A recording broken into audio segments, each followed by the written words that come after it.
Right, today we're going to be dealing with energy and how to calculate energy, be it gravitational potential or if it is kinetic energy.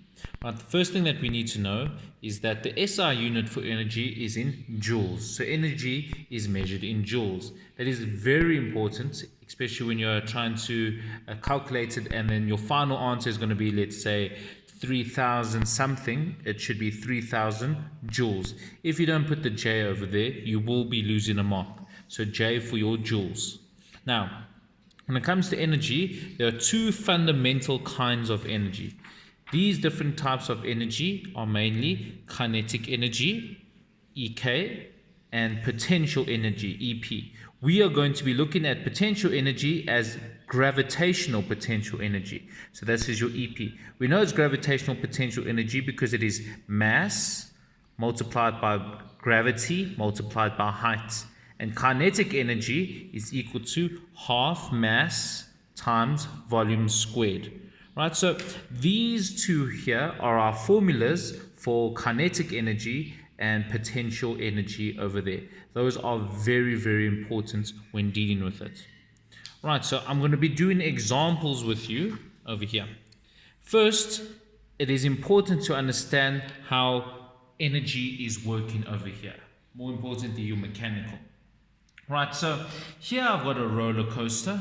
As you can see, here's my red line over here, the track of where the roller coaster is going to be going. At the peak, at the height, the highest point over here, right, you can see the roller coaster hasn't started falling down yet. It is still stationary at the top over here. This means that my potential energy is at its highest and my kinetic energy is at zero, right? So here you can see potential energy is at its highest and kinetic energy is at zero because it's not moving at all. But as the roller coaster starts to fall down, you can see that my potential energy is now decreasing and my kinetic energy is now increasing, because as it falls down, as it starts to come down, it will start to increase in energy, in kinetic energy. It becomes faster and faster and faster and faster and faster. And as it becomes faster, I'm using up my potential energy and converting it into kinetic energy over here. That means at the bottom of this roller coaster over here, kinetic energy should be its highest and my potential energy should be zero, because I am at the bottom over there. There's no more, it can't go any lower. Right, I've reached all my potential energy, which means my potential and my kinetic have now switched around. Right, you can see that over there. So all of my potential energy has now been converted into kinetic energy. So at the highest point, potential is at its highest and kinetic is at zero. At my lowest point, my kinetic is at its highest and my potential is at its lowest, zero. So you can see over here the conversion that it is taking place. Right, this is a nice way just to remember, and it's also very important to understand what's going on over here. Right, so let's do an example just so that everyone understands how this is being calculated. A kilogram brick, 1 kg brick, falls off a 4-meter high roof. It reaches the ground with a velocity of 8.85 meters per second. What is the kinetic energy? So I'm asking, what is the kinetic energy of the brick when it starts to fall and when it reaches the ground? Right, so what you guys should be doing is putting in what you have and what you don't have. Right, so I've got over here my kinetic energy. Right, that is what I'm trying to look for. It reaches the ground with a final velocity of this over here, and I've got the mass of the brick, which is 1 kilogram. I've got the height over here.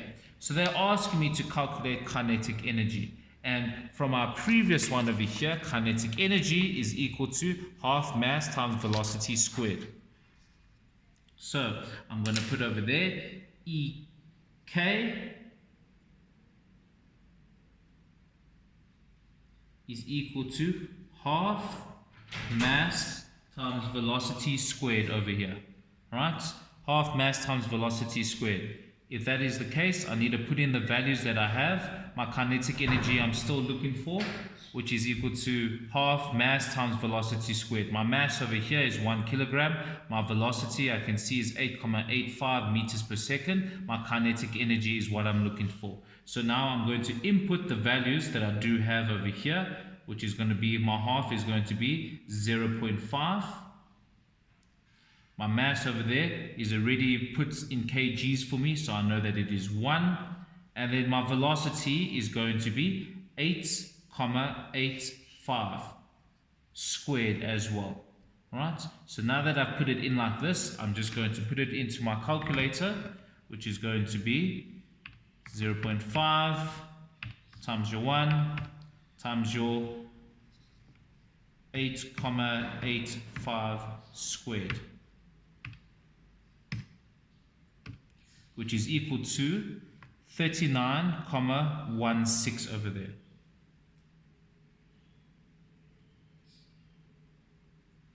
.16 joules. Remember this over here. This is very, very important because this is the SI unit over here. So we can see that my joules over here, this is my potential energy, no, my kinetic energy at the bottom when the brick has fallen down. Right? Then it also says that what is the kinetic of the brick when it starts to fall. So when it starts to fall, it hasn't reached the ground yet. So there is no velocity at all. And if that's the case, what is my velocity over there? So this one, when it starts to reach the ground, so this one over here is when it has reached the ground. Then at the top over there, when it starts to fall, that is going to be 0. Why is it going to equal 0? It's because I know that my velocity over here, my velocity is 0 over here because it has not fallen at all. And if it has not fallen at all, there's no velocity at all. That means all of this is going to be multiplied by 0 as well. So that's times your 1 times your 0 squared. And anything multiplied by 0, you should all know already, is 0 joules. So at the top over there, kinetic energy, 0 joules. At the bottom, it is 39.16. And from the previous one that I've shown you over there, you can see that my potential energy is at its highest, kinetic energy is at 0. There it is, right at the top. As the brick starts to fall down, my potential energy and my kinetic energy should be at the highest. My potential energy should be at 0. Here you can see my kinetic energy is a lot greater than what it is at the top over there. Now, similar to what you have just done for your kinetic energy is your potential energy. With a brick with a mass of 1 kilogram is lifted to the top of a 4-meter high roof and falls to the ground. Calculate the gravitational potential energy of the brick at the top of the roof and on the ground once it has fallen. So similar to the last question over here, I've got a 1 kilogram brick that is lifted up to a 4 meters high, right? So I know the height of that. I need to calculate the gravitational potential energy of the brick at the top and at the ground. Right, now, one thing that you should all know is that gravity has a constant. And my constant for gravity will always be 9.8 meters per second over there. 9.8 meters per second. That is gravity. Gravity will always have this value over here. Right, so I'm now gonna, well, first of all, I know that at the ground over there, my potential has to be 0. So on the ground over there, I know my potential is 0. Why do I know it's 0? Because if I use this formula, which you should have all seen already in this one over here, EP equals mgh, EP mgh. My height over here, at the bottom of the brick falling down, my height has to be 0.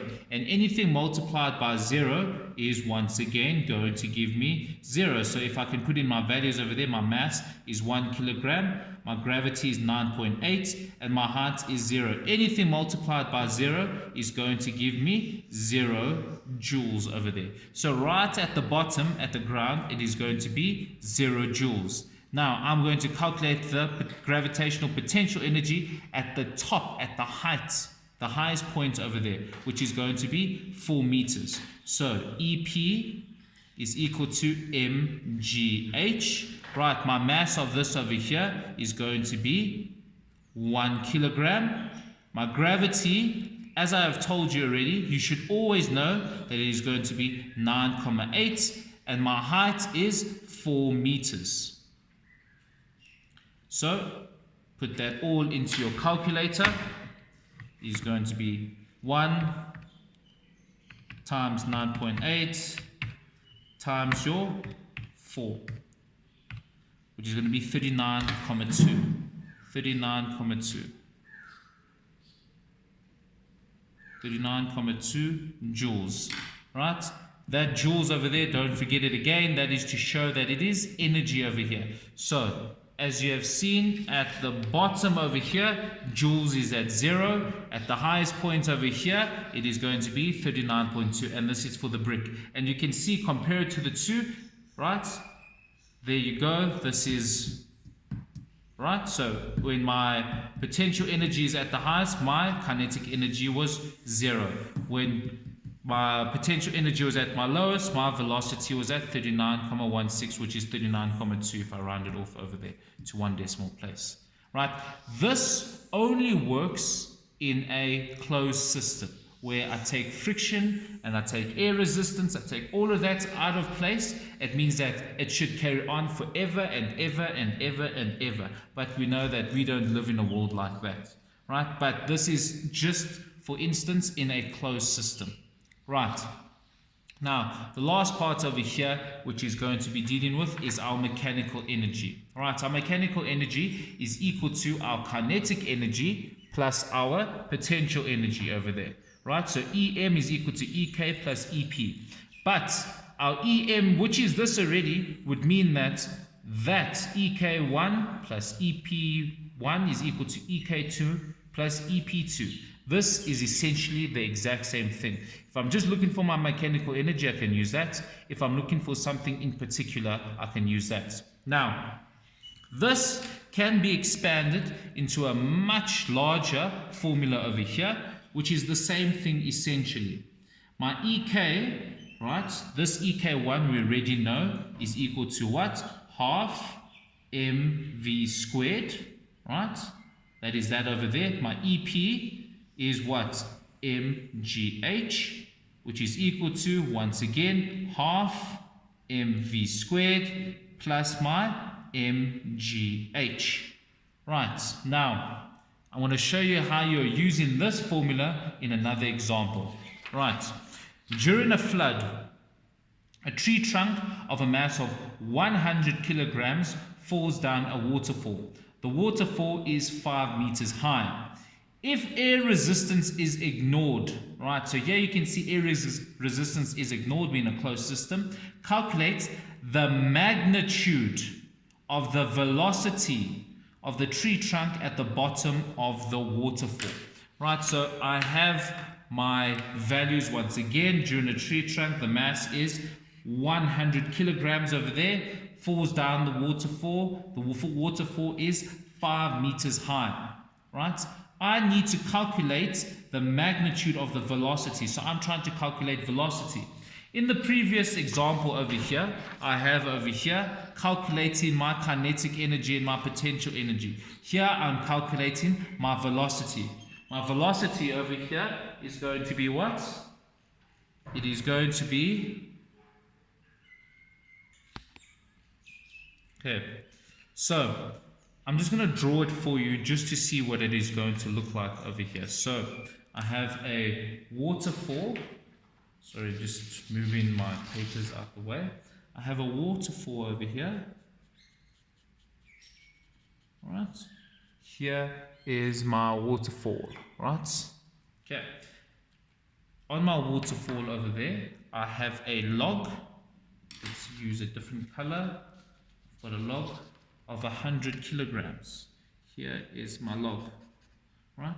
My log is slowly falling off and is going to reach the bottom of this waterfall over here. Okay, how high is this? This is going to be from the top to the bottom over there. It is 5 meters high. Right? This log over here weighs 100 kilograms. Okay, I'm calculating velocity. Now, as you can see, compared it to the last examples that we did, I was actually calculating my energy over here. I'm now using energy to calculate my velocity. So now I'm not calculating energy anymore, I'm using energy to calculate my velocity because I have this formula which you should know already now. So with this formula over here, you're going to calculate everything that you need. Right. So here I've got my mass. My mass is equal to 100 kilograms. My height is equal to 5 meters. Right. My gravity is equal to 9.8 meters per second. What else do we have? All right, there we go. Now, there are 2 points over here. Here is point 1, right? Here is point 1, and here is point 2. Point 2 is when the log is right at the bottom over there. It is fallen to the bottom over there.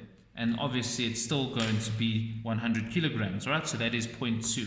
So for point 1, I'm going to have over here EK1 plus EP1 equals EK2 plus EP2.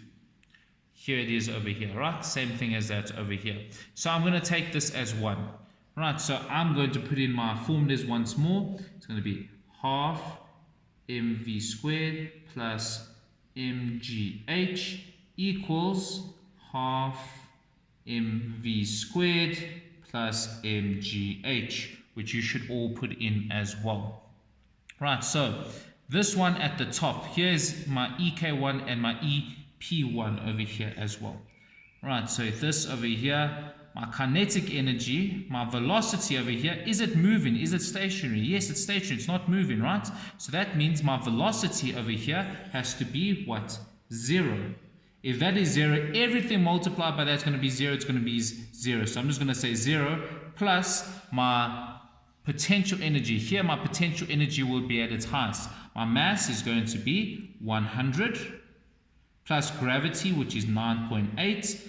My height is 5 meters. That is going to equal this second one over here. This second one over here, my velocity is unknown. That is what I'm trying to calculate.